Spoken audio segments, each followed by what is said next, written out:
Yeah, so I was just calling in. I started watching you a few years ago, and to make a long story short, I was raised by my grandmother. Yes. So she raised me from the age of 7 until I was probably about 24. Amazing. So, hey, the whole time, probably from when I was a little kid, all I heard my grandmother was saying, hey, your dad is this, your dad is that. He never wants to take care of you, and da-da-da-da. And she kept going on and on for years. Yeah. But something told me in the back of my head, hey, I need to go find my father because I haven't seen him since I was like 2 or 3. So I ended up finding him on Facebook when I was 18, and I called him, and he actually picked up the phone. And he was like, yeah, I've been searching for you. Your grandmother and your mother and your aunt and all the women in your family kept me away from you, and I've been trying to see you for years. Amazing. And, yeah, I was thinking in my head, I said, what the? What the? Yeah, and I talked to my grandmother, and she didn't want to talk about it at all. Yeah. My aunts didn't want to talk about it. And I'm like, man, they really brainwashed me into believing that my father didn't want to be around me. Yep. That's amazing. And, yeah, and I started watching you a few years ago, and, like, it fell in line with everything. I stayed with my grandmother until I was probably about 23. And the whole time, just like you were saying, they're telling me I need to stay at home. I need to save my money. We'll take care of you. And I'm thinking in my head, it's like, how can I even be an adult ever? Yeah. Absolutely, man. And I just made a decision. I'm 27 now. I made a decision to move to North Carolina last year. And the whole time, my grandmother was like, what are you doing? You don't need to go there. Stay with me. And I told her, and she got really upset. I said, I'm not your husband. Right on. And I can't be here for you. I can help you out sometimes. And she's like, no, it doesn't work like that. I raised you, and I did this and that, and this is how you're going to repay me. And I'm like, I have to be an adult, and I have to move on with my life. So she was really upset about that. And you kind of helped me through that whole process from like the age of 24 to now. And, I just wanted to thank you. A lot of people don't believe in it, but, once you forgive your mother and you forgive your grandmother or whoever, the woman that raised you, things get a lot better. It does. That is an amazing story, man. Yeah. So I appreciate it. So now... You're welcome. I moved to North Carolina, like I said, and I moved here down with my sister and her husband. Right. So I stayed with them, and I had ended up opening up my own business. And they said, hey, come down to North Carolina. We'll help you. We'll help you get set up, and we'll take care of all your bills. And in the back of my head, I said, man, this is kind of too good to be true. Yep. So I stayed with them a couple months. Everything was fine. And then her husband came home. He said, what the? And I was like, hey, I'm just here to start my business. Hey, your wife said I can come down here. And he was like, yeah, we'll help you out for a little bit, but you got to get out. So yes. I said, oh, wow. So they were really upset, but I ended up moving out. And they were telling me, hey, I need to stay with you. I need to stay with them, and get my life together. And I'm like, hey, I want to be a man and go out on my own. So I ended up getting my own place. And now I'm living by myself, no roommates, no nothing, and it feels great. Right on, man. So, wow. Yeah. That is amazing. Yeah, it's amazing, man. So I'm enjoying life, but, to all the callers and listeners out there, whatever Jesse is saying is true. Once you forgive your mother and your father for not being there, your parents, everything gets a whole lot better. It really does, man. And you have not seen anything yet. Just continue to speak up. Don't hate. Don't believe any thoughts at all. Do the silent prayer. You have not seen anything, man.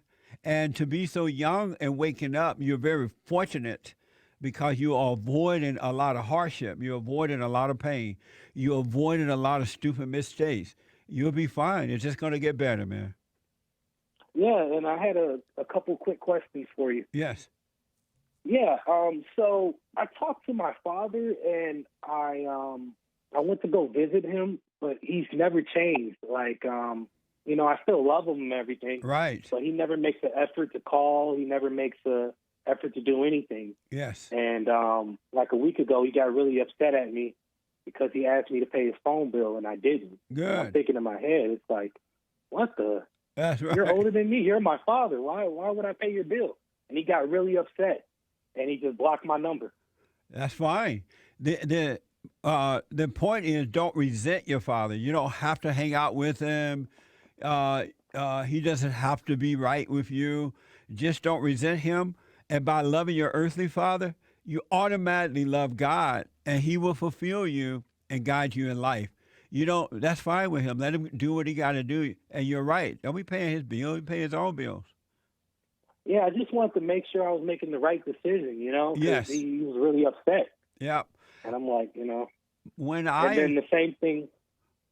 Yeah, you go ahead. no finish the point. Yeah, and the same thing with my sister. When I moved out of her place, they were really upset. Hey, we'll take care of you, da da da da da. And it's just like, I want to be out on my own and hit it hard and learn things myself Yes. and become an adult. When I forgave my father, it wasn't like all of a sudden my father started calling me. I live out here, and he lived at the time before he expired. He lived in Indiana, but yet when I would go to Indiana, I would go visit him. Um, it's not like he changed, but I felt after a while it became like I was the father to him, and he started calling me and whenever I was going to go visit, to ask me to Yeah. meet with my other brothers and sisters to help him out, deal with them. But don't worry about that, man. You'll be fine. Just don't resent your father or your mother or your grandmother, and you'll be fine. Okay. And then I had another point. Like I've been trying to tell, Hold how on, black people are. Man. hold on, buddy. Hold on. Let me take a quick break. Top of this second hour already. Hold on, and I'll come back to you. Yes. All right. Thank you for holding. Go ahead. Yeah, no problem. So I had a quick question. Yes. Last one. So why do black people say that Trump is so bad? The majority of black people. Um, not all, but most black people are enslaved to hatred. They have no love. And because they have no love, they're being controlled by their outer environment, by their so-called black leaders, the black politicians, the black preachers, the liberal white Democratic Party. They control them, and they think that the Democratic Party love them because they're always offering them free stuff and giving them free stuff. So they're not thinking for themselves. That's why they hate anyone that stands up, especially white people, that stands up for the good. They can't handle that because they're not free thinkers. Yeah, my friends and my family had a fit when I supported Trump. Yeah. Like Yeah. when I was old enough to vote, the first person I voted for was Obama because he was black. You black. So my grandma, everyone said, vote for Obama. He's going to do great things, da, da, da, da, da. And I'm looking at his what he wanted to do, and I'm like, what the? So the last election, I voted for Trump. Right and, on. I feel like he's been doing great things, but our black people are so brainwashed into believing the media and the bad things they put out about Trump, and it shouldn't be like that. Right. They're not. They don't think for themselves, and they hate anyone that is doing good. They only love the people who are corrupt, liars, deceivers. They do not love people, whether they are black or white. The blacks reject them if they're doing good, if they represent good. So, but I'm glad you're out there. You're setting a good example.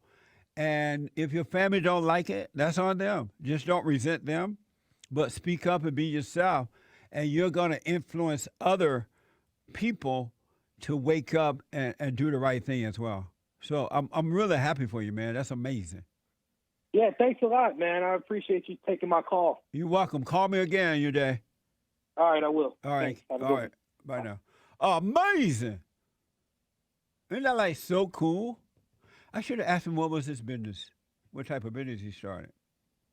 Amazing. And don't forget to like, follow, tweet, subscribe, and share the Jesse Lee Peterson radio show, folks. We really appreciate it. We are at war. It is a spiritual battle for the soul of America. And it's going to take all of us to do it.